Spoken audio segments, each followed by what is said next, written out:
बार राजा कृष्णदेव राय के दरबार में एक जादूगर आया।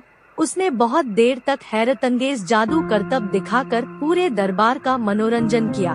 फिर जाते समय राजा से ढेर सारे उपहार लेकर अपनी कला के घमंड में सबको चुनौती दे डाली। क्या कोई व्यक्ति मेरे जैसे अद्भुत करतब दिखा सकता है? क्या कोई मुझे यहाँ टक्कर दे सकता है? इस खुली चुनौती को सुनकर सारे दरबारी चुप हो गए, परंतु तेनालीराम को इस जादूगर का यह अभिमान अच्छा नहीं लगा। वह तुरंत उठ खड़े हुए और बोले कि हाँ, मैं तुम्हें चुनौती देता हूँ कि जो करतब मैं अपनी आंखें बंद करके दिखा दूंगा वह तुम खुली आंखों से भी नहीं कर पाओगे। अब बताओ, क्या तुम मेरी चुनौती स्वीकार करते हो? जादूगर अपने अहम में अंध था। उसने तुरंत इस चुनौती को स्वीकार कर लिया। तेनालीराम ने रसोइये को बुलाकर उसके साथ मिर्ची का पाउडर मंगवाया। अब तेनालीराम ने अपनी आंखें बंद की और उन पर एक मुट्ठी मिर्ची पाउडर डाल दिया।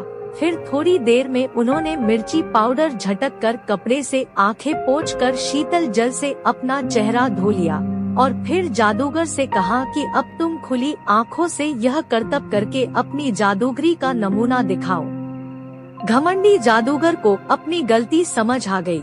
उसने माफी मांगी और हाथ जोड़कर राजा के दरबार से चला गया। राजा कृष्णदेव राय अपने चतुर मंत्री तेनालीराम की इस युक्ति से अत्यंत प्रभावित हुए। उन्होंने तुरंत तेनालीराम को पुरस्कार देकर सम्मानित किया और राज्य की इज्जत रखने के लिए धन्यवाद दिया।